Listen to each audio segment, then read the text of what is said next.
اس ماہ مقدس کو نسبت ہے حضرت سید میر محی الدین شیخ عبدالقادر جیلانی الحسنی والحسینی سبحان اللہ سبحان اللہ نور اللہ مرقدہ کے اس بات کے ساتھ سبحان اللہ سبحان اللہ اس ماہ کو بڑی 11ویں شریف والے کے نام سے منسوب کیا جاتا ہے۔ غوث پاک کی عادت کریمہ تھی کہ وہ شروع میں ہر سال اس ماہ کی 11 تاریخ کو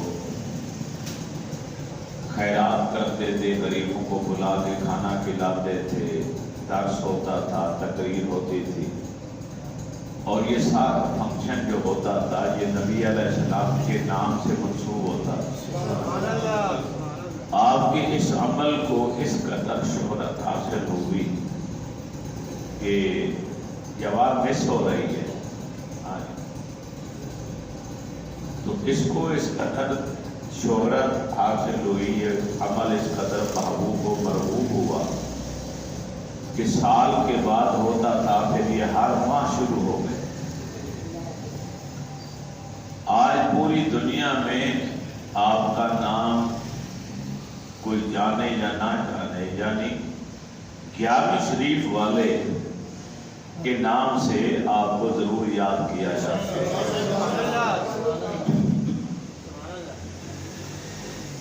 تو یہ سارے ثواب ہے نبی علیہ السلام کی بارگاہ میں تحفتاً ثواب پہنچایا جاتا ہے، اور غوث پاک کی بارگاہ میں سارے ثواب کی نیت سے ایسا کیا جاتا ہے۔ جو آیت کریمہ میں نے تلاوت کی ہے اس میں اللہ کے ولیوں کا، اولیاء کا، اللہ کے دوستوں کا ذکر ہے سبحان اللہ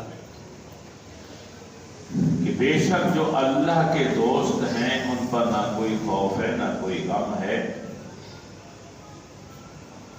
اور وہ صاحب ایمان بھی ہیں اور متقی اور پرہیزگار بھی ہیں۔ بے شک سبحان اللہ میں کئی مرتبہ یہ بات آپ تک پہنچا چکا ہوں کہ ولایت کی جو بنیادیں ہیں، جو ستون ہیں جن پر ولایت کی پوری عمارت بلند و بالا کھڑی ہے، وہ 2 ہی پلر ہیں، ایک ایمان کا ہے اور ایک تقوی کا ہے۔ سبحان اللہ اگر کسی کے پاس ایمان نہیں یا ایمان ہے اور وہ متقی پرہیزگار نہیں، اس کے پاس نیک اعمال کا ذخیرہ نہیں، وہ کچھ اور تو ہو سکتا ہے لیکن اللہ کا دوست نہیں ہو سکتا۔ بے شک بے شک اللہ کے دوست کے لیے، اللہ کے ولی کے لیے اس کا صاحب ایمان ہونا بھی ضروری ہے، بے شک بے شک اور وہ گناہوں سے بچتا ہو اور نیک اعمال کرتا ہو، تقوی والی زندگی بسر کرتا ہو۔ سبحان اللہ سبحان اللہ ایسا اللہ کا دوست اس قابل ہوتا ہے کہ عوام الناس اس کے ہاتھوں میں اپنا ہاتھ دے کر اپنی نسبت اس کے ساتھ قائم کر، سبحان اللہ کیونکہ اولیاء کرام کی نسبت، اولیاء کرام کی صحبت، اولیاء کرام کی مجلسوں میں بیٹھنے والا کبھی شقی نہیں ہو سکتا، بدبخت نہیں ہو سکتا، وہ نیک بخت ہوتا۔ سبحان اللہ سبحان اللہ میں نے ایک نہیں بے شمار کتابوں میں یہ روایت پڑھی کہ اللہ کے نبی نے فرمایا کہ اللہ کے نیک اور صالح بندوں کے پاس آ کر ان کی مجلس میں بیٹھنے والا بدبخت کبھی نہیں ہوتا۔ بدبخت وہ ہوتا ہے کہ جس کا خاتمہ ایمان پر ہی نہ ہو۔ اشارہ یہ ملا جو اولیاء کرام کے پاس آ کر اٹھتا ہے، بیٹھتا ہے، ان کی عقیدت اور محبت رکھتا ہے، ان کی صحبت کے صدقے میں اللہ تعالیٰ اس کا خاتمہ ایمان تک کر۔ سبحان اللہ، سبحان اللہ۔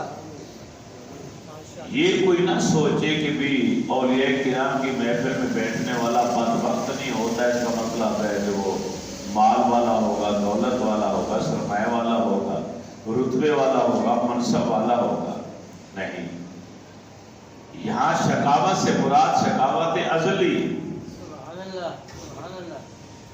جس کا خاتمہ ایمان پر نہ ہو وہ بدبخت ہوتا۔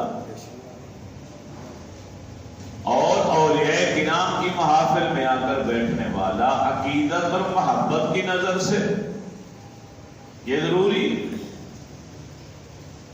3 شخص اپنے گھر سے چلے کہ غوث پاک سے ملنے کے لیے جا۔ ایک نے کہا میں نے تو ان کا امتحان لینا، آزمانا ہے، سوال و جواب کر رہے ہیں، دیکھو تو صحیح کتنے بڑے عالم فاضل۔ دوسرے نے کہا میں تو مصیبتوں میں گھرا ہوا ہوں، میں تو ان سے دعا کرانے جا رہا ہوں۔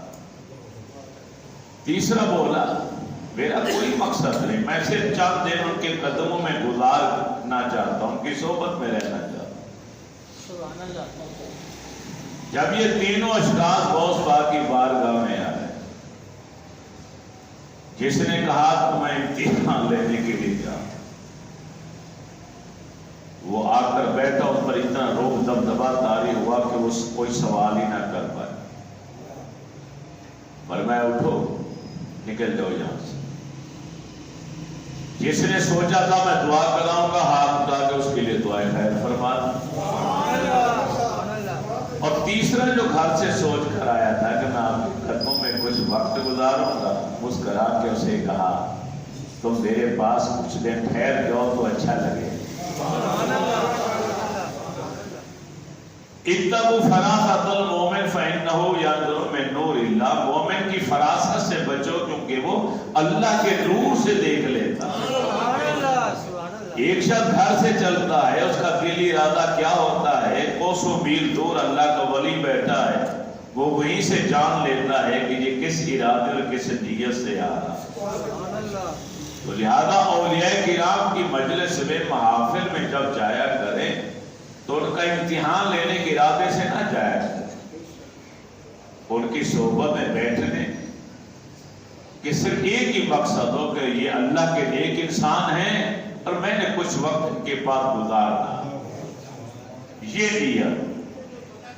اللہ کے نبی نے مثال دی، آپ نے فرمایا اللہ کے نیک اور بد بندے کے پاس بیٹھنے سے کی مثال ایسے ہے جیسے تم کسی عطار کے پاس آگے ہو، عطر فروش کے پاس، یا کسی لوہار کی بھٹی میں چلے گئے۔ اگر لوہار کی بھٹی میں جاؤ گے، لوہا خریدو نہ خریدو، لیکن آگ کی چنگاریاں تمہارے کپڑوں پہ آ کے گرے گی، تمہارے کپڑوں کو جلا ڈالیں گی، اگر چنگاری نہ بھی پڑے تو دھواں ضرور نصیب ہوگا، کالک تمہارے کپڑوں کو ضرور لگے گی۔ عطار کی دکان پر جاؤ گے، عطر خریدو یا نہ خریدو، کم از کم تمہارا دل و دماغ خوشبو سے معطر تو ہو کر آئے۔ سبحان اللہ۔ اللہ والے کی نشانی یہی ہوتی ہے کہ جب اللہ والے کو دیکھو تو تمہیں اللہ یاد آئے۔ سبحان اللہ، سبحان اللہ۔ ایک اللہ والے کے بعد ایک شخص آیا، کافی دن رہا، پھر جانے لگا۔ تو جب جانے لگا اجازت لی تو آپ نے پوچھا ہاں میاں بتایا نہیں، اتنے دن ہو گئے آئے ہو، بتایا نہیں کہ کیوں آئے؟ حضرت آیا تھا کہ کوئی کرامت دیکھوں گا، کوئی آپ کی شان دیکھوں گا، لیکن میں نے تو یہاں کچھ بھی نہیں دیکھا، ہماری طرف کھاتے ہیں پیتے ہیں سوتے ہیں نمازیں پڑھتے ہیں بس۔ آپ نے فرمایا تم نے کوئی کرامت نہیں دیکھی، ٹھیک ہے، لیکن کبھی تم نے یہ محسوس کیا یا یہ دیکھا کہ میرا کوئی عمل شریعت کے خلاف ہو؟ قرآن اور سنت کے خلاف بھی مجھے کچھ کرتے دیکھا؟ کہنے لگا جی نہیں۔ فرمایا یہی سب سے بڑی کرامت۔ اللہ کے نیک ولی کی پہچان یہی ہے کہ اس کا کوئی بھی کام شریعت کے خلاف نہ ہو۔ جو بالکل ننگا تھنگا پھر رہا ہم کہتے ہیں یہ بہت پہنچا ہوا ہے، ارے کہاں پہنچا ہوا ہے؟ اس کو تو شریعت کے الفبے کا نہیں پتا، ننگا پھر رہے، وہ کپڑے اس کے تن پر نہیں ہے۔ شریعت سب سے پہلے شریعت ہے، ارے طریقت بعد میں آتی ہے، معرفت بعد میں آتی ہے، حقیقت بعد میں آتی ہے۔ پہلا سبق، پہلی سیڑھی، پہلی منزل یہ بات میں سہولیت کو دیکھیں ذرا۔ پہلا جو قدم ہے وہ ہے شریعت کا، شریعت مقدم۔ قرآن اور سنت پہ جو چلنے والا ہوگا، خواہ وہ ہوا میں اڑے یا نہ اڑے، قرآن اور سنت کے مطابق زندگی بسر کر رہا ہے، تو اس کا مطلب ہے وہ اللہ کا نیک انسان۔ سبحان اللہ۔ اس کا ظاہر دیکھو، باطن کو رب دیکھے۔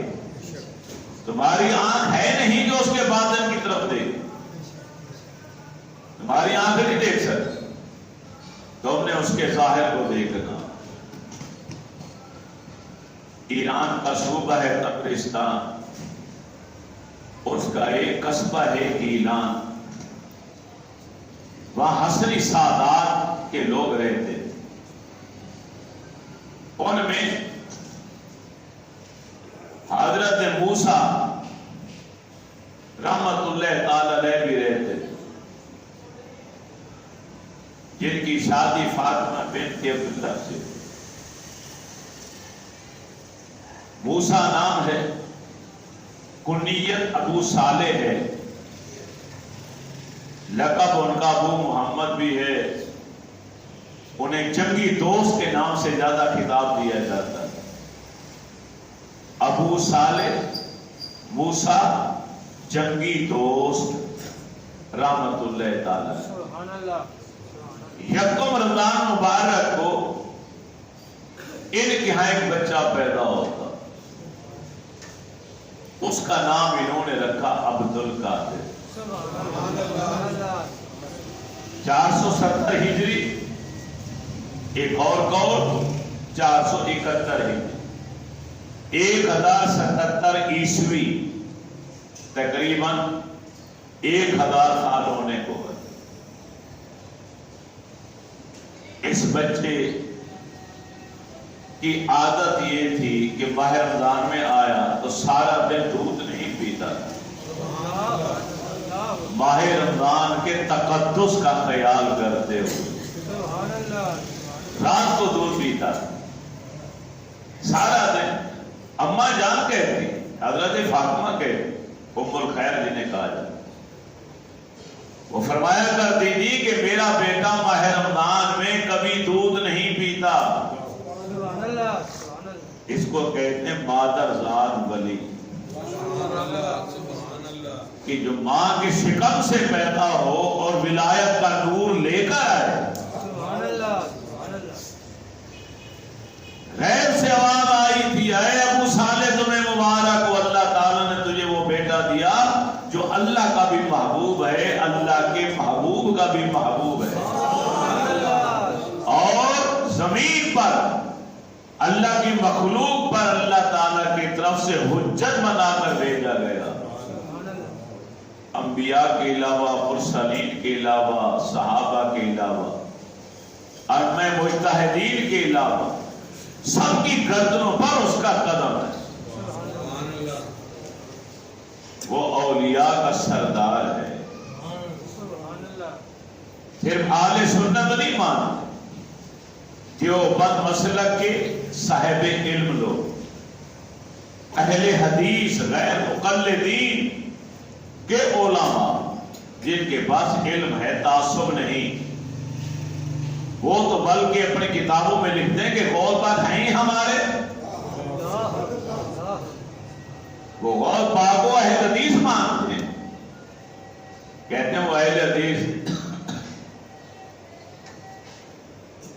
بھئی اگر یہ تمہارے ہیں، انہیں تم اہل حدیث ہی مانتے ہو، پھر ان کی شان بھی مان لو، پھر ان کی کرامات کو بھی مان لو جو حد تواتر کو پہنچی ہوئی ہیں۔ ابن تیمیہ جیسے لوگوں نے اپنی کتابوں میں لکھا کہ حضرت سید میر محی الدین شیخ عبد القادر جیلانی کی کرامات حد تواتر کو پہنچی، بے شمار کتابوں میں ان کے علماء نے لکھا کہ وہ ہمارے اہل حدیث، بلکہ حضرت مرزا مظہر جانے جانا علیہ رحمہ کے بارے میں بھی انہوں نے لکھا کہ وہ بھی اہل حدیث ہے۔ شاہ ولی اللہ محدث دہلوی نے اپنی ملفوظات میں ان کا ایک واقعہ لکھا۔ وہ فرماتے ہیں کہ حضرت مرزا مظہر جانے جانا، دہلی میں ان کا مزار مبارک ہے، دلی میں۔ وہ کہتے ہیں کہ میں مراقبہ کر کے بیٹھا، مجھے اونگ آ گئی۔ میں نے اونگ میں منظر کیا دیکھا کہ بڑا چبوترا ہے جس پر نور کی بارش ہو رہی، اس میں اولیاء کرام آ کر بیٹھے ہوئے ہیں، مراقبے کی حالت میں آنکھیں بند ہیں، سر جھکایا ہوا، دل کی طرف توجہ ہے۔ اس میں جنید بغدادی علیہ رحمہ بھی ہیں، حضرت خواجہ نقشبند علیہ رحمہ بھی ہیں، سارے اولیاء موجود۔ میں بھی بیٹھ گیا، کچھ دیر کے بعد میں نے دیکھا کہ سارے اٹھ کے کھڑے ہو۔ میں نے ایک سے پوچھا یہ اب کہاں جانے کا ارادہ ہے؟ کہنے لگے مولا علی آ رہے ہیں، یہ ان کا استقبال کرنے جا رہے ہیں۔ مولا علی شیر خدا کا استقبال کرنے کے لیے باہر نکل رہے ہیں۔ کہتے میں بھی پیچھے پیچھے ہو لیا۔ یہ کون فرما رہے ہیں؟ حضرت مرزا مظہر جانے جانا علیہ رحمہ، جن کو اہل حدیث مسلک والے علماء نے انہیں اہل حدیث لکھا۔ یہ لکھ فرما رہے کہتے جب باہر گئے تو دیکھا کہ مولا علی آ رہے ہیں، مگر ان کے ساتھ ایک اور مجذوب بھی ہے، درویش بھی ان کے ساتھ، ننگے سر ننگے پاؤں، بال پرا گندہ ہے۔ مولا علی نے اس کا ہاتھ اپنے ہاتھوں میں محبت میں تھام رکھا۔ حضرت علی کا ایک ہاتھ نیچے ایک اوپر ہے اور اس درویش کا ہاتھ درمیان میں۔ آپ نے اس طریقے سے اوپر نیچے اپنا ہاتھ رکھ کے اس درویش کا ہاتھ، مجذوب کا ہاتھ پکڑ رکھا ہے اور بڑی محبت سے اس کو لے کر آ رہے ہیں اپنے ساتھ۔ ایک چھوٹی سی پہاڑی ہے، اس کے اوپر جا رہے ہیں، سب اولیاء پیچھے، اس کے اوپر ایک کمرہ بنا ہوا ہے، سب اس کے اندر چلے۔ اس کمرے کی دیواریں بھی شیشے آئینے کی مانند تھی، جو اندر تھا وہ باہر نظر آ رہا اور آسمان سے اس پر نور ہی نور برس رہا۔ میں نے پھر پوچھا یہاں کیا ہو رہا ہے، یہاں کیوں آئے ہیں؟ تو مجھے بتانے والے نے بتایا یہاں غوث پاک کی 11ویں شریف ہو رہی ہے۔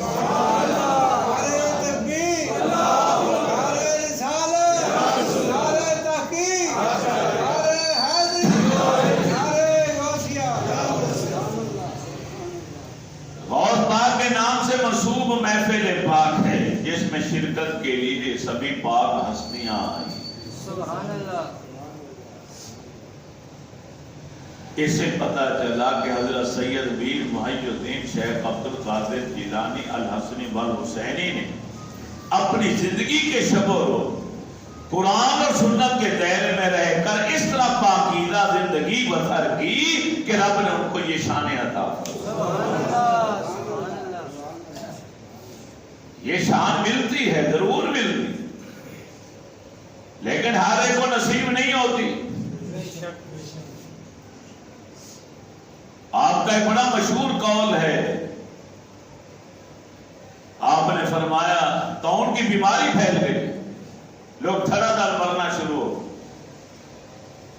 یہ چوہوں سے پھیلتی، قیامت صغریٰ کا نام دیا گیا ہے۔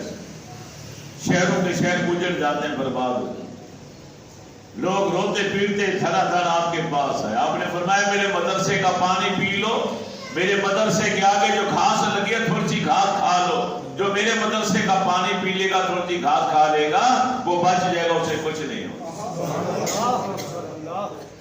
اللہ اس کو بھی محفوظ رکھے گا طاعون کی بیماری سے۔ جو میرے پاس نہ آئے، میری بیعت نہ ہو، صرف میرے مدرسے کا پانی پی لے یا میرے مدرسے کے آگے جو گھاس اگی ہوئی ہے وہ گھاس تھوڑی سی چبا لے کھا لے۔ اس سے اندازہ لگائیں کہ رب نے آپ کو کس شان سے نوازا، کس شان سے نوازا۔ 10 سال کی عمر سے پہلے قرآن پاک کے حافظ ہو چکے، ابتدائی تعلیمات حاصل کر لی، اب بغداد کی طرف سفر روانہ ہو۔ کسی نے لکھا 17 یا 18 سال کی عمر تھی، اماں جان سے آخری ملاقات کی۔ ماں کہتے بیٹا اب دوبارہ میری اور تمہاری ملاقات جنت میں ہو، اگر تمہیں شوق ہے دین کا علم حاصل کرنے کا تو جاؤ، میری طرف سے اجازت ہے، لیکن بیٹا میری تھوڑی باتیں پلے باندھ لو، ان کی کبھی خلاف ورزی نہ کرنا، جان چلی جائے تو دے دینا۔ نمبر 1، حرام کا لقمہ منہ میں مت ڈال، جب بھی کھانا حلال کا لقمہ کھانا۔ اور نمبر 2، سچ بول، جھوٹ نہیں بول۔ یہ ماں کہہ رہی، اسے کہتے ہیں تربیت۔ پورا دین سمٹ کر اس جملے کے اندر آ گیا کہ رزق کھانا ہے تو حلال کھانا ہے، اور بولنا ہے تو سچ بولنا ہے، جھوٹ نہیں بولنا۔ آج ہم اپنے گھر بانوں میں جھانکیں کہ ہمارے گھر اللہ نے اولاد دی، ہمیں بیٹے بیٹیاں دی، ہم نے ان کو کون سا سبق دیا؟ کیا ہم نے بھی اپنے بچوں کو بچپن سے یہ تربیت دی کہ بیٹا سچ بولنا، رزق حلال کھانا ہے، حرام نہیں کھانا؟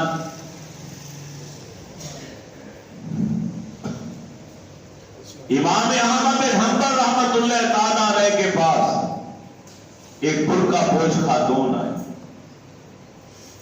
مسئلہ پوچھنے کے۔ حضرت میں نے آپ سے مسئلہ پوچھنا ہے، مجھے بتائیے، میں غریب عورت ہوں، چرخہ کاٹ کر سوت تیار کرتی ہوں، دھاگا، تو کبھی کبھار میں چھت کے اوپر بیٹھ جاتی ہوں، بادشاہ کا جلوس گزرتا ہے، شمع لے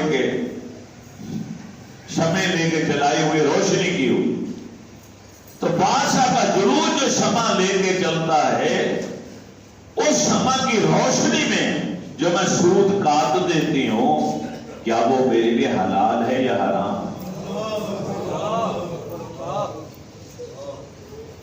آج ہم ساری رات کھمبے کے بعد جب بلب لگاؤ وہاں گزار دیتے کہ سرکاری بلب۔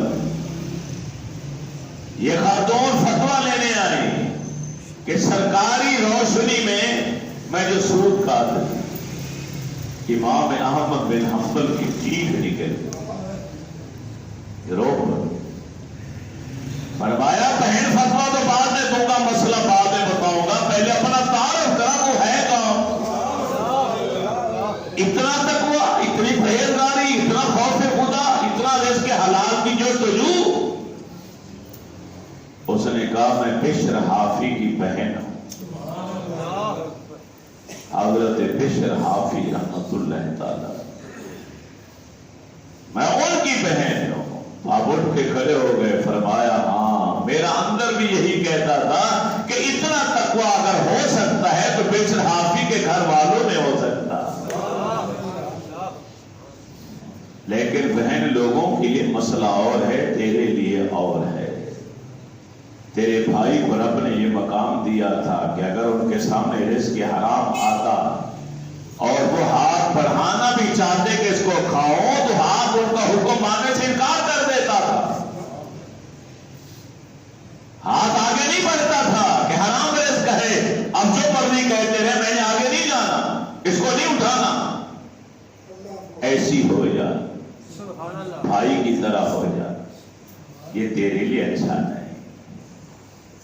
تربیت یہ ہوتی ہے، تربیت گھر کے افراد، ماں باپ بہن بھائی تربیت بچوں کی کرتے۔ آج دروازے پہ بیل ہوئی تو باپ اپنے بیٹے سے کہہ رہا ہوتا، بیٹا دیکھ باہر کون ہے، جو بھی ہو اسے کہو کہ ابو گھر پر نہیں ہے۔ باپ گھر میں بیٹھا اور بیٹے کو تربیت کیسی دے رہا۔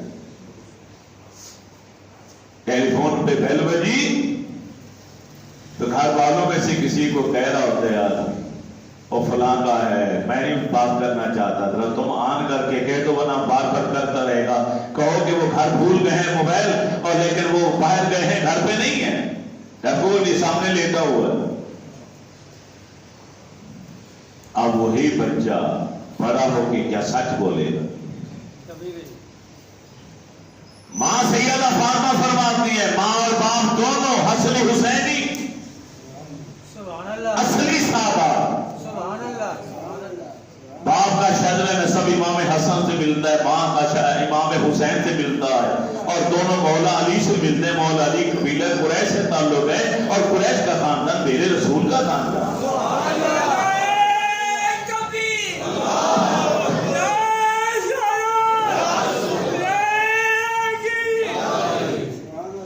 ماں سے اجازت لے کے قافلہ جا رہا تھا بغداد کی طرف, اس کے ساتھ چلیں گے. ایک ویرانہ جنگل سا آیا, وہاں پہ 60 کے قریب ڈاکوں کے ٹولے نے گھیر پورا قافلہ لوٹ لیا. آپ کو غریب کا بچہ سمجھ کے چھوڑ دی.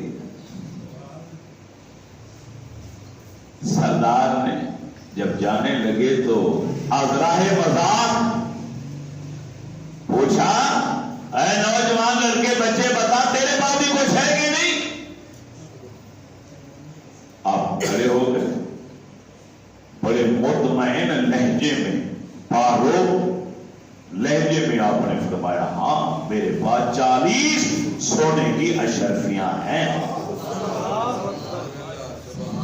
ڈاکوں کے سردار کے پیروں کے نیچے سے زمین نکل گئی. ہم تھوڑی تھوڑی چیزیں لے رہے ہیں, یہاں تو 40 سونے کے اشرفیاں اس کے پاس, ہم اس کو غریب کا بچہ سمجھ کے چھوڑ رہے تھے. ارے لو تلاشی. جب تلاشی لی گئی تو کچھ برآمد نہ ہو. ڈاکوں کا سردار کہتا ہے بیٹا ہم سے مذاق کرتے ہو, ہم سے مذاق؟ آپ مسکرا کے فرماتے ہیں مجھے تو ماں باپ کی طرف سے کبھی بتایا ہی نہیں گیا کہ مذاق ہوتا کیا ہے. میں تو اس لفظ کے معنی مفہوم کو بھی نہیں جانتا.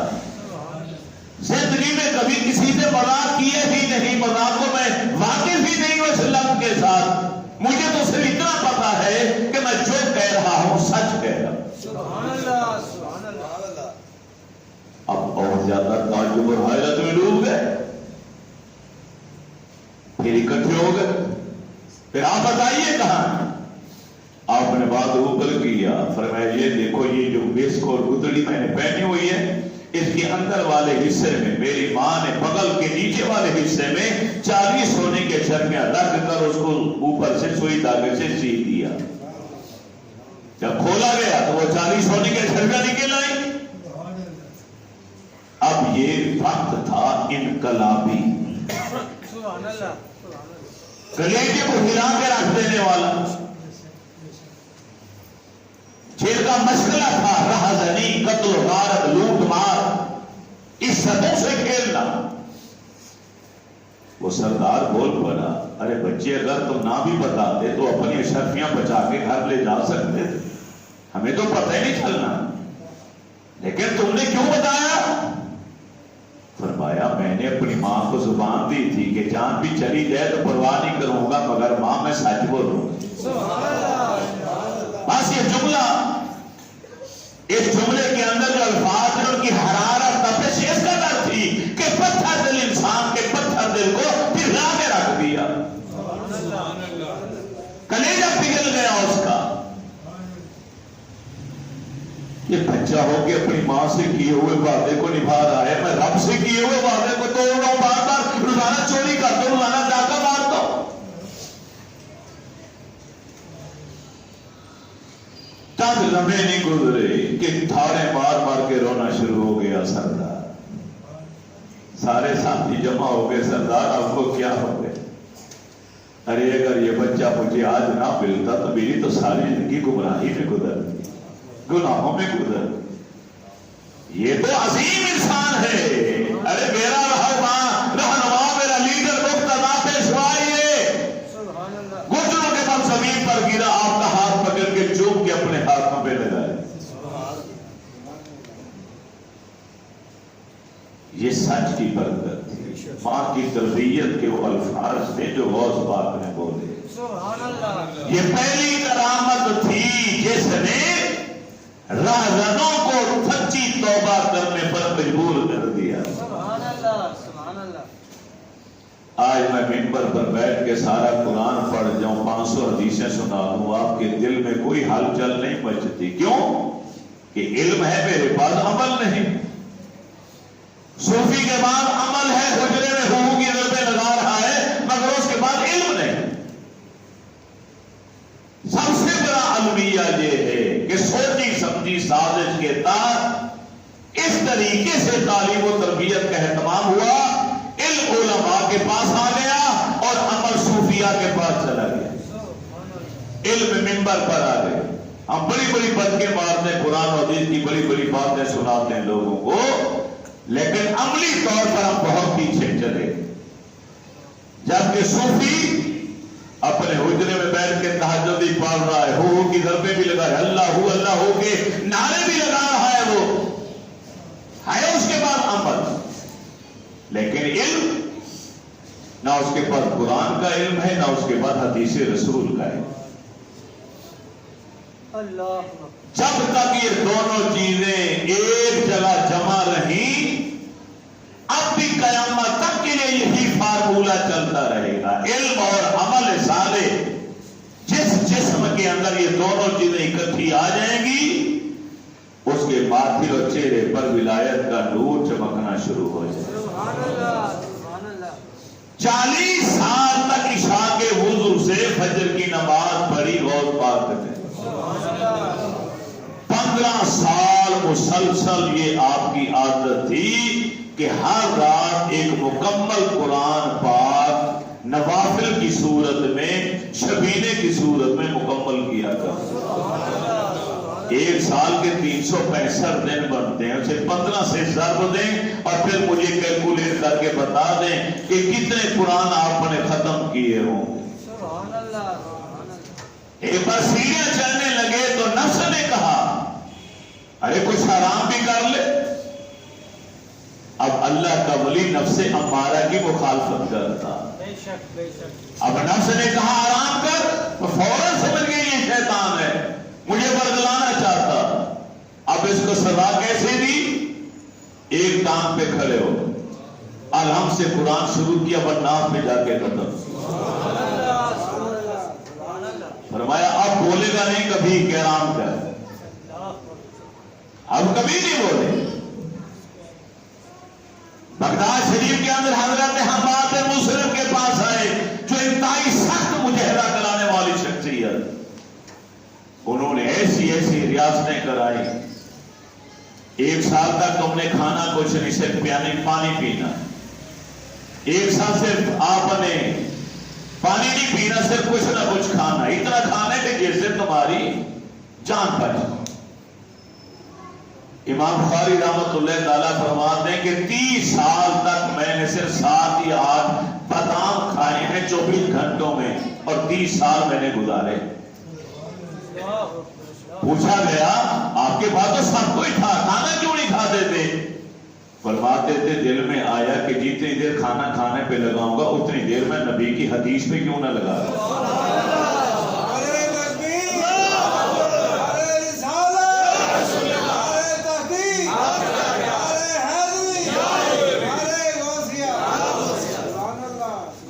اور ہم کیا کرتے کہ نماز والا ٹائم بھی ہم کھانے پہ لگا دیں. ہم نے فارمولہ سنا ہوا ہے, پہلے دعا پھر کلام. پہلے کھانا کھاؤ پھر کسی سے بات چیت کرو, رب سے ہو یا رب کے بندوں سے ہو. کلام بعد میں, پہلے کھانا, ترجیح کھانے کو دے.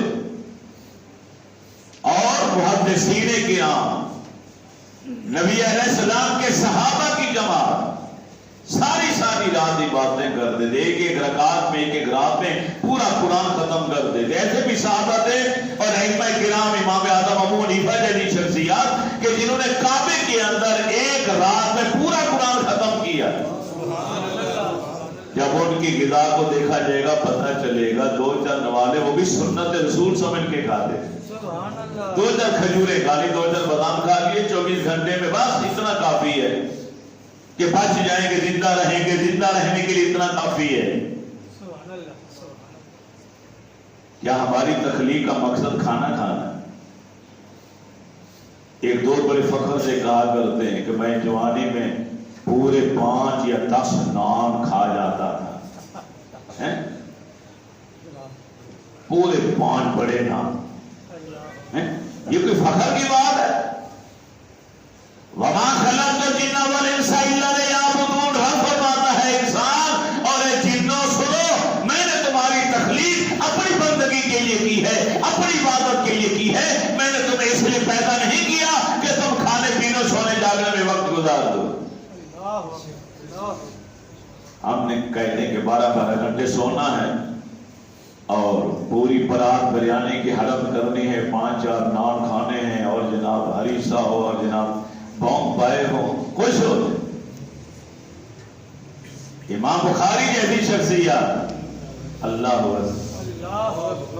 ایک محدث کے بارے میں نے پڑھا کہ حاکم وقت ان کے ساتھ دشمنی ہوئی، اس نے انہیں کنویں کے اندر نظر بند کر دی، کنویں کے اندر۔ اس نے کہا مجھے کنویں میں بند کرو لیکن ایک اجازت دے دو، جو شاگرد مجھ سے پڑھتے ہیں انہیں آنے دو، میں انہیں پڑھاتا تھا۔ تو حدیث کی کتابوں انہوں نے لکھوائی 38 جلدیں، کنویں میں بیٹھ کے شاگردوں کو لکھواتے رہے اور شاگرد کناروں پہ بیٹھ کے پڑھتے رہے اور لکھتے رہے، 38 جلدیں ایک کتاب کی کنویں میں بیٹھ۔ حضرت ابو ذرا محدث ہے، شاگرد ان کی محفل میں دیر سے اٹھ کے جب گھر گیا تو بیوی لڑ پڑی۔ بیوی ہے لڑ پڑتی ہے، آپ سے بھی کئی بار لڑی ہوگی، اتنی دیر کہاں رہے؟ یا مسجد میں پروگرام ہو، کئی جاتے ہوں گے تو گھر لڑائی پڑ جاتی ہے، اتنی دیر کہاں؟ وہ جی مسجد میں پروگرام تھا، مولانا صاحب کی تقریر، ارے چھوڑو مولوی صاحب کو، مولوی میں کیا رکھا؟ بیوی نے یہی کہہ دیا، کہاں تھے؟ کہنے کہ میں اپنے استاد حضرت ابو ذرا کے پاس تھا رحمۃ اللہ، ان کا درس سن رہا تھا حدیث کا۔ بڑے آئے محدث، گھر کا خیال نہیں اور جناب اپنے استادوں کے پاس بیٹھتے ہو، پتہ نہیں انہیں کچھ آتا بھی ہے کہ نہیں آتا۔ ان کی زبان سے نکلا، اگر میرے استاد کو 1,00,000 حدیثیں زبانی یاد نہ ہوئی تو پھر تجھے 3 طلاقیں۔ اب رات گزری، صبح ہوئی، ہوش میں آئے تو سونے پڑ گئے تو بیوی کو طلاق ہو جائے گی کہ استاد کو 1,00,000 حدیثیں یاد نہ ہوئی تو؟ اب بیوی پریشان، وہ بھی پریشان، کیا کرے؟ اب بھاگے بھاگے استاد کے پاس گئے کہ استاد یہ مسئلہ ہوا، تو استاد نے کہا مطمئن رہو، تیری بیوی کو طلاق نہیں ہوتی، جس طرح تمہیں الحمد شریف یاد ہے نا، اس طرح مجھے 2,00,000 حدیثیں یاد ہیں۔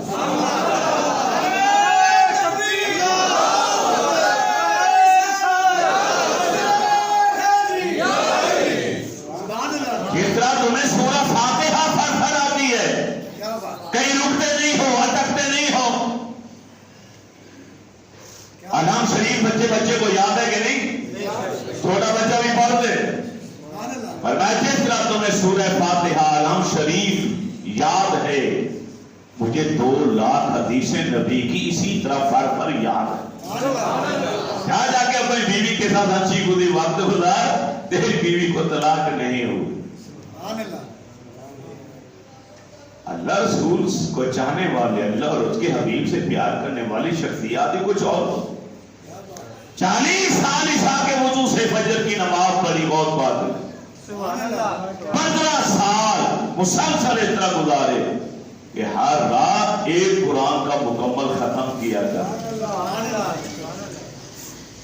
جب حماد بن مسلم کی بارگاہ سے آخری چلہ بھی مکمل کر لیا، ریگستانوں میں، جنگلوں میں کئی سال گزارنے کے بعد فیصلہ کیا کہ 1 سال میں نے کھایا کچھ نہیں، 1 سال میں نے پیا کچھ نہیں، 1 سال بغیر کھائے بغیر پیے کانٹوں پہ ننگے پاؤں چلتا رہا، ایسے بڑھ کر مجاہد اور ریاضت کیا ہو سکتی؟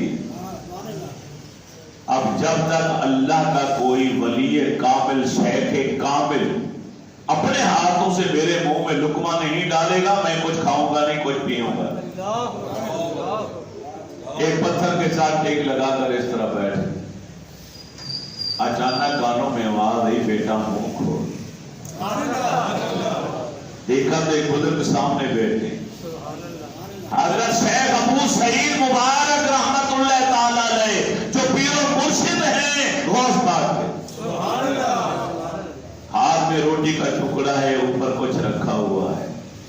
بیٹا منہ کھول، بڑی شرط لگا دی تو نے، اللہ نے مجھے بھیجا، میں اپنے ہاتھوں سے دیکھے گا۔ فرماتے ہیں کہ تو لقمہ توڑ کے میرے منہ میں وہ ڈالتے رہے، خدا کی قسم وہ ایک ایک لقمہ جو اندر جاتا تھا میرے سینے میں علم کا نور اور ایمان کا نور بڑھاتا چلا جاتا، رزق و حلال کا تو وہ ایمان کا نور بڑھاتا۔ یہاں دین میں ایک بات آئی کہ امام احمد بن حنبل رحمۃ اللہ تعالی علیہ ملنے کے لیے امام شافعی کے گھر آئے۔ امام شافعی رحمۃ اللہ تعالی علیہ بہت بڑے شواف مسلک کے بڑے بڑے امام ہیں، آپ نام تو جانتے ہیں کہ نہیں جانتے؟ مگر یہ نہیں جانتے کہ ان کا عقیدہ کیا تھا۔ عقیدہ بھی جانتے ہیں؟ اب بولے گا کوئی کیسے بول رہے ہیں؟ ہم لوگ تو یہیں سنتے ہیں، یہیں سبحان اللہ کہہ کے یہیں پھینک کے باتیں چلے جاتے ہیں۔ میری کوشش ہوتی ہے کہ سال میں جتنے جمعے آئے میں ہر جمعے نیا موضوع لے کے ان کو نئی نئی پیاری پیاری ایمان افروز باتیں بتاؤں۔ آپ کا کام کو یاد رکھیں، یاد ہوتی ہیں آگے جا کے سنانے سے، گھر جا کے سنائے، بیوی کو سنائے، ماں باپ کو سنائے، دوستوں کو سنائے، محفل بجائے گپے ہانکنے۔ ہمارے بڑے بڑے اچھے پیارے پیارے ساری رات 2-2 4-4 گھنٹے لوڈو کھیلنے میں گزار دیتے۔ ارے بھائی یہی باتیں ایک دوسرے کو سنا دو، قرآن و حدیث کی باتیں، اللہ والوں کی باتیں، تو تبلیغ کا تبلیغ ہو جائے اور ایمان کا نور آئے۔ امام شافعی رحمۃ اللہ تعالی علیہ رفع دین کرنے والے شوافے کے امام فرماتے ہیں خدا کی قسم مجھے جب بھی کوئی مشکل پیش آتی ہے میں سیدھا جاتا امام ابو حنیفہ فقہ حنفی کے امام ان کے مزار پر جاتا ہوں، ان کی قبر کے بعد گھروں کے 2 رکعت نماز نفل پڑھ کے ان کے وسیلے سے دعا مانگتا ہوں اللہ میری مشکل حل کر دے۔ یہ عقیدہ ہے ان کا۔ اللہ والوں کو پڑھے نا کہ ان کے عقیدے کیا تھے، نظریے کیا تھے۔ اس امام کے پیچھے آ کے پاس آ کے قبر کے پاس آ کے 2 رکعت پڑھ کے دعا مانگ رہے ہیں ان کے وسیلے سے، جو کہتے ہیں کہ رفع دین نہیں کرنا چاہیے۔ اور کون آ رہا ہے جو کہتا ہے اپنے مقتدیوں کو کہ رفع دین کرنا ضروری ہے۔ علمی اختلاف کے باوجود ان کا ایک دوسرے کے لیے احترام کس قدر تھا۔ آج تو ہم سیاسی طور پر بھی ایک دوسرے کو برداشت کرنے کے لیے تیار نہیں ہیں، علمی لحاظ سے تو کیا ہوا۔ تو امام احمد بن حنبل رحمۃ اللہ تعالیٰ کے گھر مہمان بننے کے لیے آپ کی بیٹیاں تھیں، آپ نے اپنی بچیوں سے کہا کہ وقت کا بہت بڑا امام احمد بن حنبل میرے گھر آیا ہے، بہترین کھانا بناؤ اور کمرے کے اندر رکھ دو، پانی کا لوٹا رکھ دو، مصلی رکھ دو، جائے نماز تہجد کی نماز پڑھیں گے، رات کو وضو کرنا پڑے گا۔ بچیوں نے 3-4 آدمیوں کا کھانا بنایا کہ ابو جان بھی ساتھ بیٹھے گے، ہو سکتا ہے کوئی ایک آدھا آدمی اور بھی ساتھ ہو۔ کمرے کے اندر دسترخوان بچھا دیا، کھانا 3 آدمیوں کا لگا دیا، مصلی رکھ دیا، لپیٹ کے جائے نماز، پانی کا لوٹا بھر کے رکھ دیا۔ صبح ہوئی، امام صاحب اٹھ کے گئے فجر کی نماز پڑھنے، بچیاں آئیں کمرے کی صفائی کے لیے، دیکھا تو کھانا سارا ختم، ایک لقمہ بھی نہیں بچا، لوٹا دیکھا پانی کا اسی طرح بھرا ہوا ہے، جائے نماز جہاں رکھا تھا مصلی اس کو کسی نے ہلایا تک نہیں۔ امام شافعی کی بیٹیاں تھیں، وہ امام شافعی جو کہتے ہیں کہ میں حج پر گیا تو مکہ سے مدینے جانے لگا تو سواری پر بیٹھا، اس نے 16 دن لگائے مجھے مدینے پہنچانے میں، اور میں نے 16 دنوں میں 16 قرآن ختم کیے راستے میں۔ آج میں کراچی تک کا سفر کرتا ہوں، سوچتا ہوں وقت کیسے گزرے گا، چلو ڈائجسٹ ساتھ رکھ لیتا ہوں، 2-4 اخبار ساتھ رکھ لیتا ہوں، دوست ساتھ ہیں تو لوڈو ساتھ رکھ لیتا ہوں، تاش کھیلنے کے لیے رکھ لیتا ہوں ساتھ، کہ وقت کیسے گزرے گا، تاش کھیلتے جائیں گے، لوڈو کھیلتے جائیں گے، ڈائجسٹ رسالہ پڑھتے جائیں گے، کوئی فلمی کہانیاں پڑھتے جائیں گے۔ وہ وقت کا امام ہے، مکے سے سواری پہ بیٹھا مدینے، 16 دن بعد مدینے پہنچا تو کیا فرماتے ہیں، کہتے ہیں الحمدللہ مجھے جہاں پہنچنے میں 16 دن لگے اور میں نے 16 قرآن پاک مکمل کر۔ اس امام کی بیٹیوں نے دیکھا مصلی اسی طرح، پانی اسی طرح ہے، کھانا سارا چٹ۔ باپ واپس آیا تو بچیوں نے شکایت لگا، آپ تو بڑی تعریفیں کرتے تھے کہ بہت بڑے امام ہیں، یہ اتنے بڑے امام، اتنے بڑے محدث، 3-4 آدمیوں کا کھانا اکیلا آدمی کھا گیا، ایک لقمہ بھی نہیں بچایا، نہ وضو کیا، نہ نماز پڑھی، نہ تہجد پڑھی، مصلی اسی طرح رکھا ہوا ہے، لوٹا اسی طرح پانی کا بھرا۔ وہ پاک ہستیاں تھیں، ایک دوسرے سے متعلق کوئی بات ہوتی تو دل میں چھپا نہیں لیتے تھے، پوچھ لیا کرتے۔ آج ہم دل میں رکھ لیں اور اس کو عیب سمجھ کر ہمیشہ بیان کرتے رہے۔ امام شافعی فوراً امام احمد بن حنبل کے پاس آئے کہ میری بیٹیوں نے یہ کہا، فرمایا آپ کی بچیوں نے سچ کہا۔ جب آپ کا کھانا میرے پاس آیا، جب میں کھانا کھانے لگا تو ایک ایک لقمہ میں منہ میں ڈالتا تھا تو مجھے محسوس ہوتا تھا میرے سینے میں ایک ایک لقمے کے ساتھ ایمان کا کتنا نور جا رہا ہے۔ وہ میں نے کہا امام احمد، ارے خبر ہے زندگی میں ایسا حلال رزق تجھے دوبارہ ملے کہ نہ ملے، اسے مت چھوڑنا، اتنا حلال رزق، اس لیے میں نے سارا ہی کھا لیا۔ اب جب کھا لیا تو میں لیٹا تو ایمان کے نور سے میرا سینہ بھرا ہوا تھا۔ میں نے مسائل پر، قرآن و حدیث پہ غور فکر شروع کر دیا۔ ساری رات مجھے، میں نے تہجد کیا کرنی تھی؟ میرے نبی نے فرمایا تھا کہ کئی ہزار نوافل پڑھنے سے بہتر ہے کہ کسی دین کے مسئلے میں غور و فکر کیا جائے۔ میں ساری رات سوچتا رہا، میں نے ہزار مسائل کا حل شریعت کی روح سے آج کی رات نکالا ہے، اس لیے میں نے تہجد نہیں پڑھی۔ وضو تھا، میرا وضو ٹوٹا نہیں، اس لیے لوٹا میں اسی طرح بھرے کا بھرا رہ گیا۔ سبحان اللہ، سبحان اللہ، سبحان اللہ۔ یہ واقعہ اس لیے سنایا ہو سکتا ہے کسی کے ذہن میں بات آئے کہ 40 سال تک فوج بادشاہ کے وضو فجر کی نماز پڑھتے رہے، کیا وضو نہیں ٹوٹا؟ ان پاک ہستیوں کا ایک طریقہ ہوا کرتا تھا، اگر وضو ٹوٹا فوراً بنا، فوراً ٹوٹا فوراً بنا، 24 گھنٹے میں جو باوضو رہتا اس کا رزق کبھی کام ہی نہیں ہوتا۔ آج نسبت ملی حضرت شیخ عبد القادر جیلانی کو کس کی نسبت ملی؟ کس نے روٹی کا لقمہ منہ میں ڈالا تھا؟ سنی چھوڑنا ہے، بھول جاتا ہے سارا۔ بتائیے نا، میں نے ابھی نام بتایا تھا کہ جنہوں نے سامنے بیٹھ کے کہا بیٹا منہ کھول کے لقمے توڑ کے منہ میں ڈالے، کیا نام؟ نام کیا تھا؟ طاہر صاحب مجھے آپ کا نام یاد ہے، آپ کو شیخ عبد القادر جیلانی کے پیر مرشد کا نام نہیں آتا؟ شیخ ابو سعید مبارک بن علی، بہت بڑے ولایت کے بادشاہ تھے۔ یہ نسبت بڑی کام کرتی، ذہن میں عجیب باتیں آ رہی ہیں آج۔ ایک غیر مسلم، ایک مسلم سفر کر رہے تھے، سفر کرتے کرتے ایک جگہ اترے، پھر پیدل چلے تو بحث ہو پڑی، جنت اور جہنم کی بات ہے۔ جہنم میں میدان حشر ہوگا، فلاں ہوگا، یہ ہوگا، وہ ہوگا۔ اب جب فیصلہ نہ ہوا، وہ مسلمان نے اس کافر کو بٹھایا نیچے، لکڑیاں کٹھی کی، آگ جلا دی۔ جب آگ صحیح جل گئی، فرمایا تو بھی اس میں ہاتھ ڈال، میں بھی ہاتھ ڈالتا ہوں۔ جس کا ہاتھ جل گیا وہ سمجھو باطل ہے، جس کا ہاتھ نہ جلا، آگ نے نہ جلایا، سمجھو وہ حق پر ہے۔ اب وہ کافر جو وہ ڈرے، میں نے ہاتھ نہیں ڈالا، مسلمان نے اس کا ہاتھ پکڑا اور پکڑ کے زور سے آگ کے اندر ہاتھ ڈال دیا۔ تھوڑی دیر کے بعد نکالا، نہ اس کا ہاتھ جلا، نہ اس کا ہاتھ جلا۔ اور کافر لٹیاں ڈال رہے، خوش ہو رہے۔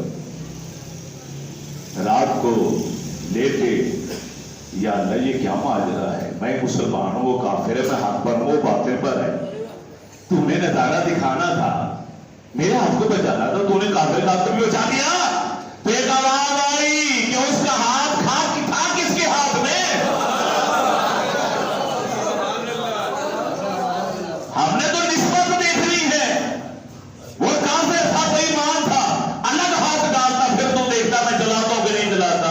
جب تو نے اس کا ہاتھ اپنے ہاتھ میں پکڑ کے ڈالا ہے، میں نے تو تیرے ہاتھ کی وجہ سے اس کے ہاتھ کو کچھ نہیں کہا۔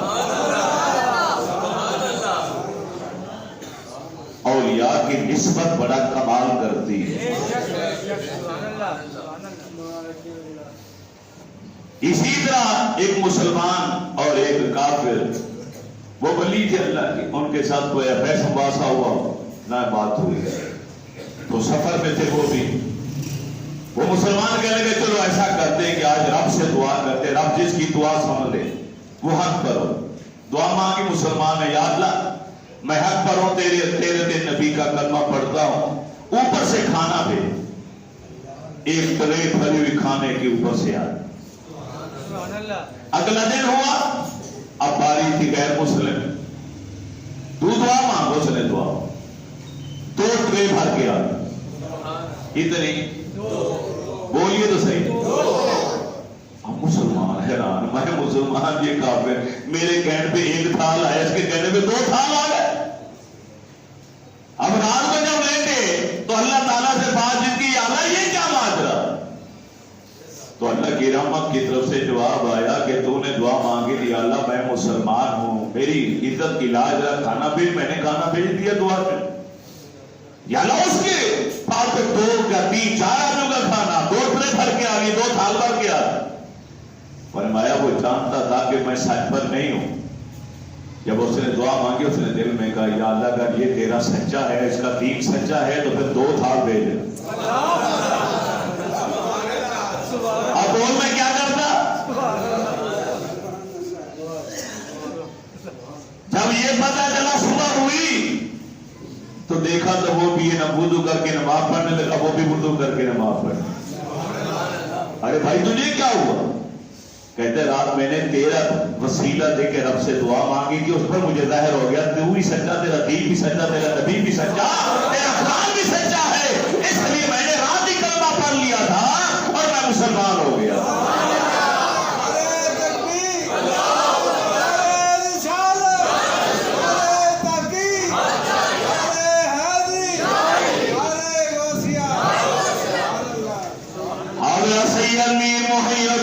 شیخ عبد القادر جیلانی الحسنی والحسینی نور اللہ مرکزہ،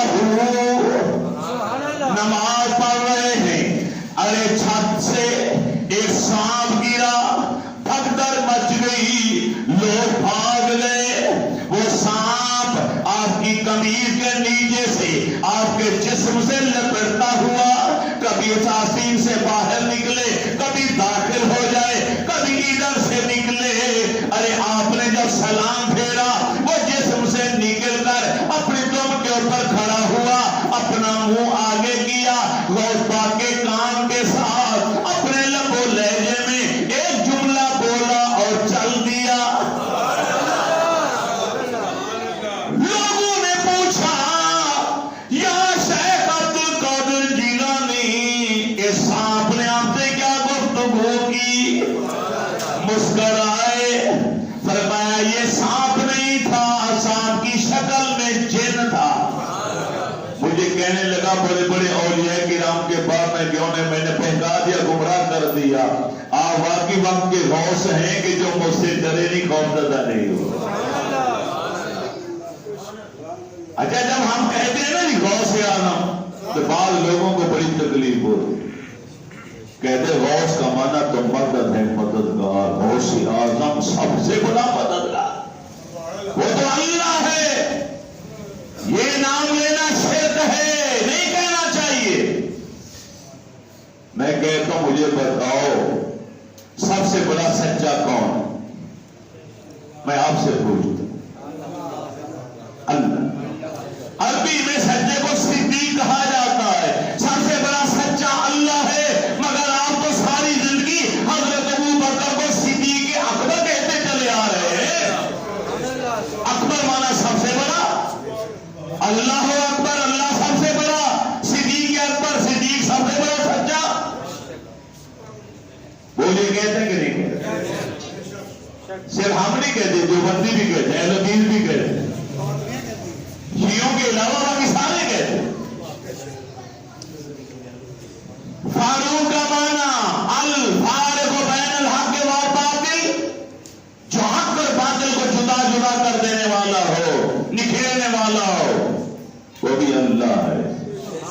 یا اللہ کا محبوب ہے.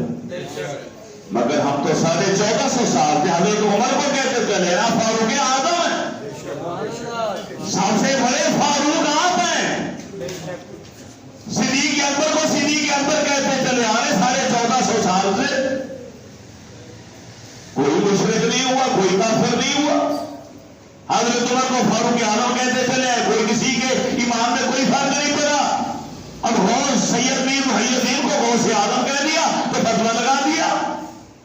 چلو ان صحابہ کی بات چھوڑیں. محمد علی جناح کے بارے میں آپ کہتے چلے آ رہے ہیں نا 77 سال ہو گئے، 74-75 سال کہ آپ قائد اعظم ہیں. کہتے بولتے کہ نہیں؟ قائد والا لیڈر تو سب سے بڑا لیڈر آمنہ کے لال ہے یا کہتے ہیں محمد علی جناح؟ سیدہ آمنہ کے لال ہمارے نبی سے بڑھ کر قائد کون ہوگا؟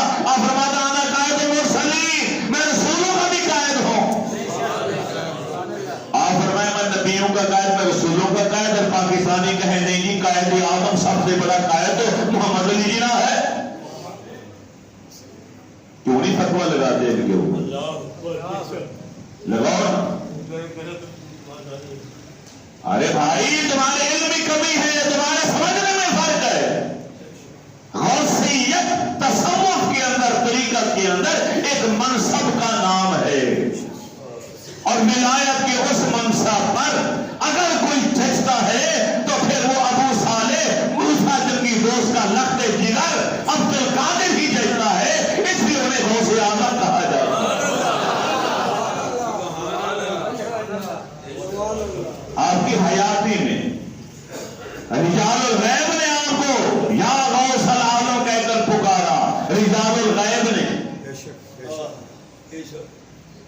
رجال الغیب یہاں ہم اگر 500 بیٹھے ہیں تو یہاں پہ 10,000 وہ بھی ہو سکتے. ایسے افراد، ایسی اشخاص، ایسی مخلوق جو ہمیں نظر نہیں آتا، ہمارے لیے غیب ہے. وہ ان پاک ہستیوں کو رجال الغیب کا نام دیا گیا. آپ فرماتے میں جا رہا ہوں تو ہر طرف سے آوازیں آنے شروع ہوگی غوث اعظم کی، یا غوث اعظم یا غوث اعظم. اب جس نے کانوں میں آواز سنی اس نے پکارنا شروع کر دیا، اور اس دن سے لے کے آج تک 1000 سال ہونے کو ہے آپ غوث اعظم کے لقب سے مشہور ہو.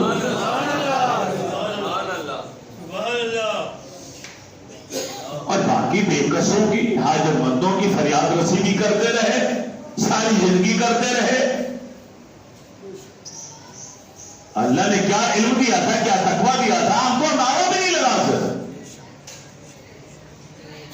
محدث ابن جوزی وقت کا بہت بڑا محدث اپنے کپڑے پھاڑ کے اس نے کرتے کو ٹکڑے ٹکڑے کر کے پھاڑ کے پھینک دیا جب آپ کا درس سنا. قرآن کی ایک آیت کی تشریح آپ نے کی. یہ بیٹا کہتا ہاں میں جانتا ہوں. آپ نے اسی آیت کی دوسری تشریح کی، تفسیر بیان. اپنے ساتھیوں کے پاس بیٹھے، ساتھی پوچھتے ہیں حضرت آپ یہ بتائیے. ہاں میں یہ بھی جانتا. ایک آیت کی آپ نے 40 کے قریب تفسیریں بیان کی. جب میں 30 سے اوپر گئے تو وجد تعریف ہو گئے. یہ تو میں نہیں جانتا، وہ پاک جانتے. 16 شوال منگل کا دن تھا، ظہر کی نماز کا وقت، کہ جب آپ بیٹھے تھے تو جیتی جاتی آنکھوں کے ساتھ حالت بیداری میں میرے رسول کی زیارت نصیب ہو. بہت کم خوش نصیب ایسے جو میرے نبی کے روضے پر گئے، میرے رسول نے اپنے دونوں ہاتھ یا ایک ہاتھ اپنی قبر مبارک سے باہر نکال کے ان کے ساتھ ہاتھ ملایا، اور ان میں غوث پاک بھی شامل ہے. امام اعظم ابو حنیفہ رحمۃ اللہ تعالیٰ نے بھی ان میں شامل ہے. یہ آپ کو علم ہونا چاہیے اور اپنے مسلک اور عقیدے پر آپ کو نازا ہونا چاہیے. تو بات میں کیا کر رہا تھا جی؟ آس پاس سرکار سے ہاتھ ملایا نبی پاک صلی اللہ علیہ وسلم. نہیں وہ سارے سر زور کا ٹائم تھا جو دیکھتے ہیں. ماشاء پورے مجمع میں ایک طاہر صاحب ہیں جو ابھی میرے ڈانٹنے کے بعد تھوڑے سے ہوشیار بیٹھے، پہلے غافل. فرمایا بیٹا آواز کیوں نہیں کرتے، تبلیغ کیوں نہیں کرتے، میری شریعت کو پہنچاتے کیوں نہیں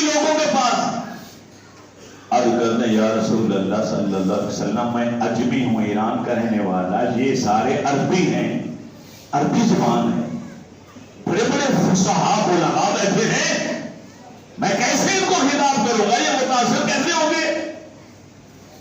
میرے نبی نے کیا فرمایا؟ فرمایا عبد القادر اپنا منہ کھول۔ عبد القادر نے منہ کھولا، میرے نبی نے 60 مرتبہ اپنا لعاب مبارک عبد القادر کے منہ میں۔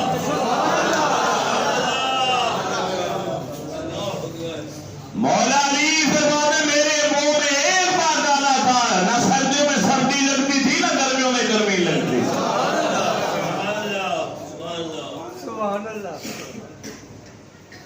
حضرت آسم کا میں نے بتایا تھا کہ جمعے کو خالی میرے نبی نے منہ کو بوسہ دے دیا، ساری زندگی منہ سے خوشبوئیں نہیں ختم۔ تو جن کے منہ کے اندر میرے نبی نے لعاب طہر مبارک ڈالا ہو، ان کے سینے میں علم کا سمندر کیسے نہیں آئے؟ فرماتے ہیں کہ میں نے مسجد کے اندر آ کے نماز پڑھی اور خود ہی اٹھ کے ممبر کے اوپر بیٹھ گئے۔ نقیب تو تھے نہیں نا اس وقت، ایسا تو مسئلہ نہیں ہوتا تھا، یہ مصیبت آج کل پڑی ہے میں نقیبوں والی کہ نیا منصب ہم نے نکال لیا، آدھا ٹائم نقیب ہی کھا جاتے ہمارا، 2 گھنٹے کی محفل 4 گھنٹے پہ چلی جاتی ہے نقیب کے بدولت۔ فرماتے کہ لوگ تو خود آتے کے بیٹھتے کے بیٹھتے کے بیٹھتے کے بیٹھتے گئے، ہزاروں کی تعداد میں مجمع اکٹھا ہو گیا۔ اب پچھلی تقاضے کے بعد میں تھوڑا سا پھر خوف محسوس کر رہا تھا، اتنا بڑا مجمع، پہلی تقریر، منگل کا دن، ظہر کی نماز کا وقت، 16 شوال، اتنے میں نے دیکھا مولا علی آئے۔ آپ نے آتے ہی فرمایا بیٹا نماز کرو۔ میں نے عرض کیا مجمع بہت بڑا۔ مجھے اچھی طرح یاد ہے کہ جب پہلی بار میں اپنے گاؤں گیا تو میرے والد صاحب نے، رشتہ داروں نے کہا آپ لاہور میں پڑھتے ہیں تو تقریر کریں، تو میرے استاد جو پہلے ابتدائی تھے وہ ممبر پر بیٹھے تھے، میں کھڑے ہو کے تقریر کرنے لگا، میری ٹانگیں کانپ رہے ہیں، ٹانگیں کانپ رہے ہیں، پسینہ پسینہ ہو گئے، 10 منٹ کی گفتگو کی، کانپتے کانپتے۔ یہ ہوتا ہے مجمع کا اثر پڑنا۔ تو مولا علی سے فرماتے مجمع بہت بڑا ہے، کیسے کروں؟ فرمایا بیٹا منہ کھول۔ علم میرے نبی نے دیا، جرت مولا علی شیر خدا نے۔ فرمایا میں نے منہ کھولا تو مولا علی نے میرے منہ میں 6 مرتبہ اپنا لعاب ڈالا۔ تو میں ابھی گھر سے 7 بار نبی کا لعاب لے کر آ رہا تھا، یہاں 6 بار ملا تو میں بول پڑا حضرت ایک بار اور بھی ڈال دیں، تو مسکرا کے کہا نبی کے ادب کی وجہ سے میں 7 برابری نہیں کر سکتا۔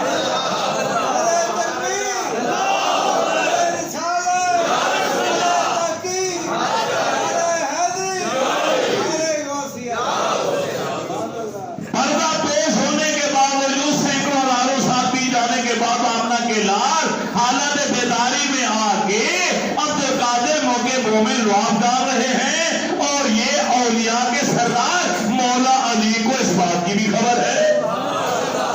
سبحان اللہ، اولیاء کا سردار کہا جاتا ہے نا۔ اب یہاں آخری بات آپ کرو، ٹائم ایسے ہو گیا پورا 1:30 بج گیا ہے، جبکہ 25 منٹ میں تقریر میں سوچا تھا کہ آج ختم کروں گا، کیونکہ آج میں 10 منٹ پہلے یہاں پہنچ گیا، لیکن پیاری پیاری باتیں نکلی۔ تو ایک بات، علامہ عبد القادر قادری اربلی رحمۃ اللہ تعالی علیہ نے اپنی کتاب کے اندر اولیاء کرام کے فضائل کے اندر، منازل کے اندر ایک کتاب لکھی، اس کے اندر ایک حوالہ لکھا۔ فرماتے کہ جب میرے نبی نے اپنا جبہ مبارک مولا علی حضرت عمر کے حوالے کیا، فرمایا اویس کو جا کر لے۔ انہوں نے خواجہ اویس کرنی کو تلاش کیا، تلاش کر کے وہ جوفہ انہیں دیا، وہ جوفہ لے کے آگے گئے۔ میں مختصر کر رہا ہوں، 1 منٹ میں ختم کرنی بات۔ وہ آگے گئے، جا کے رکھا اور جا کے سجدے میں ذرا کے دعا مانگی۔ جب کافی دیر ہوگی تو حضرت عمر نے آگے پشت پہ ہاتھ رکھا، اویس بس کرو، تمہارا زیادہ رونا ہم سے برداشت نہیں ہوتا۔ تو حضرت خواجہ اویس کرنی نے سر اٹھایا اور کہا مبارک ہو میری سفارش پر میرے رب نے میرے نبی کی آدھی امت کو بخش دی۔ اب وہاں پہ سبھی لوگ حیرت میں آ گئے۔ خواجہ ویس کرنی مسکرا رہے، کہنے کے جاتے جاتے پریشان نہ ہونے، ایک جملہ اور بھی سنتے جاؤ، نہ اٹھا دیا میں نے ساری امت بخشوا کی سر اٹھانا تھا، کیونکہ نبی کا جبہ سامنے تھا، اس کا وسیلہ دے کے میں رب سے دعا مانگ رہا تھا، لیکن آپ نے ہاتھ رکھا، میں نے سر اٹھانا پڑا، مگر آخری جو گفتگو رب سے ہوئی کہ آدھی امت اویس تیرے کہنے میں پھنس دی، تو میں نے سر اٹھاتے اٹھاتے کہا یا اللہ باقی میرے رسول کی آدھی امت کا کیا بنے گا؟ تو ایک آواز آئی، وہ عبد القادر کے کہنے میں بخش دوں گا۔ میری دعا ہے اللہ تبارک و تعالیٰ میرے رب